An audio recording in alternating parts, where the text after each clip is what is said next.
What's good? So this is my second video I'm recording today.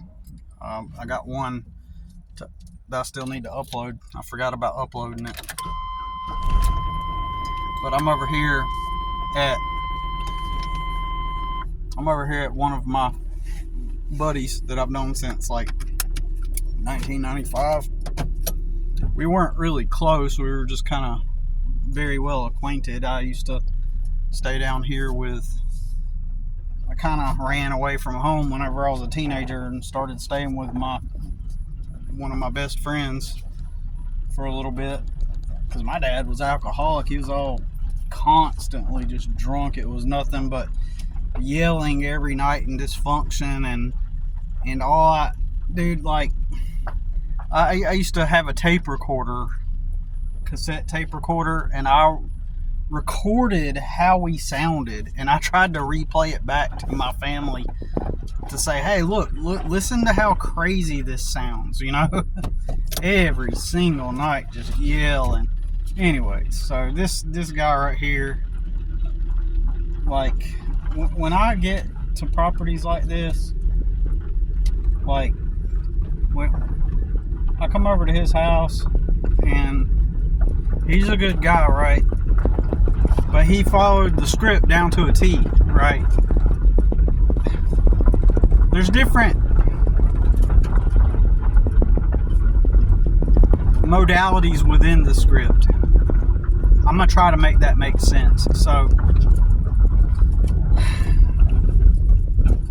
you don't have to take any path within the script. There's different paths you can take within the script. And so one part of the script is do a bunch of drugs, party, and then get your life together and get a good job after you're done with your party days. It's part of the script.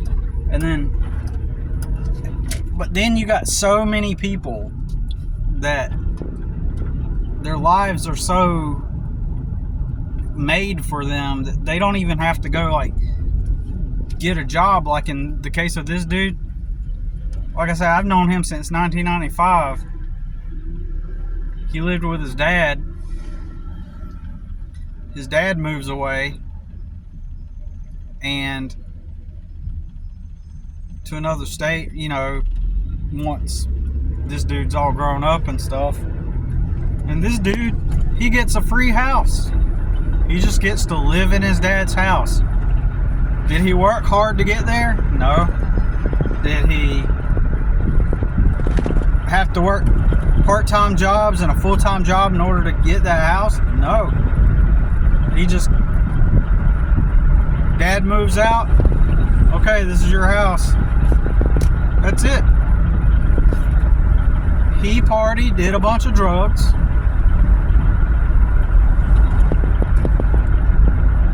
squandered his life, and obviously now, what is he? Super Christian. Gave his life to the Lord after all of his party days.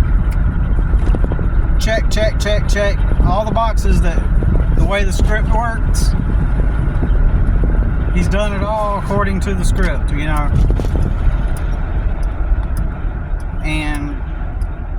And that's just life. Life is, for most people I know, it's just kind of just handed to them. Out of all the people I know, I'm literally the only person that's ever gotten out here out of, I'm not even going to say it's both necessity, but it's also force. Like, life forced me at a young age to have to get part-time jobs, and what jobs can you get when you're at the bottom of the barrel socioeconomically? The entry level. Who's the easiest to hire? What kind of jobs are the most quickest and easiest to hire you on? Entry level, janitor, stuff like that. Fast food, right? And nobody around me had to do it, though. Even the poorest. There were people that are more stupid than me and just as poor as me, not as smart as me.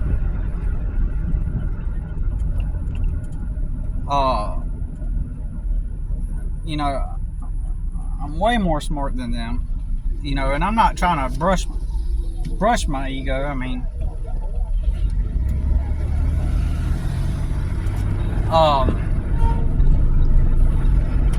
but like everybody got better, but nobody did all this hard work, worked all these jobs and stuff to get there.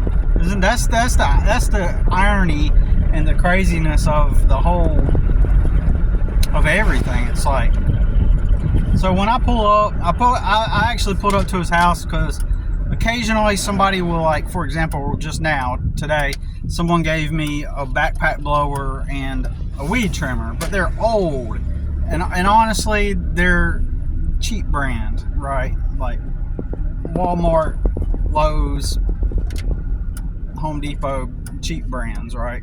And so,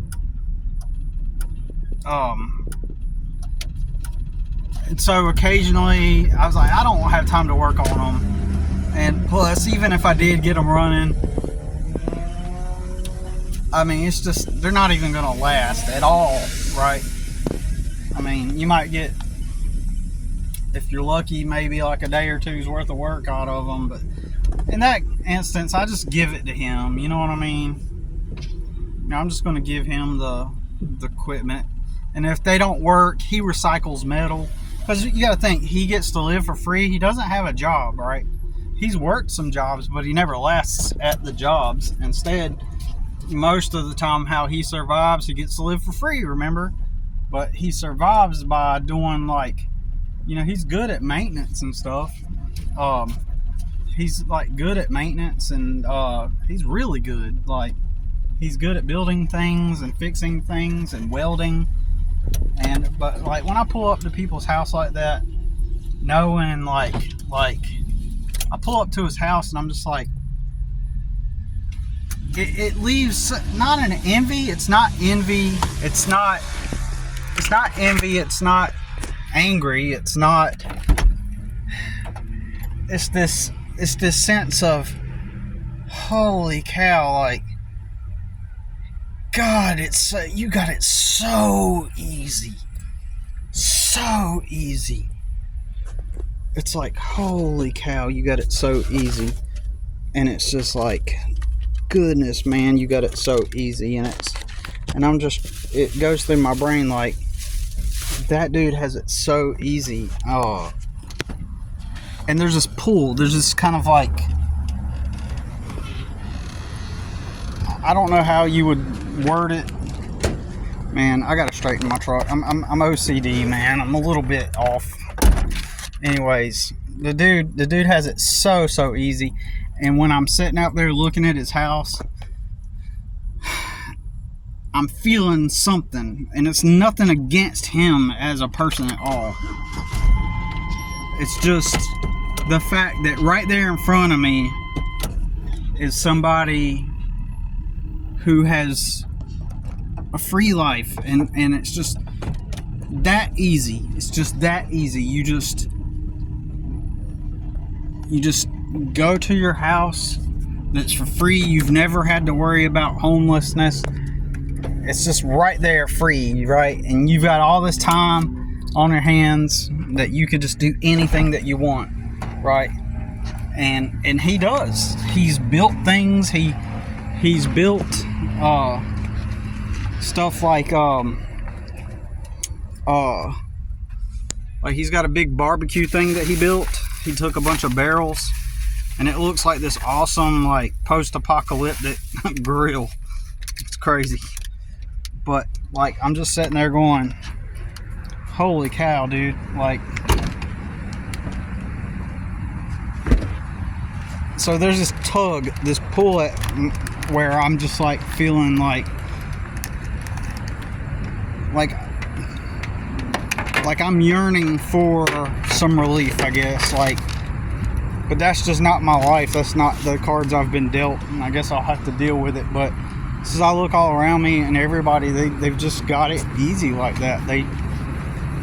And I can go through every person I know individually and tell you what position in life they're in, or how things happen to them. And anyways, It's crazy. But anyways, that's it for now.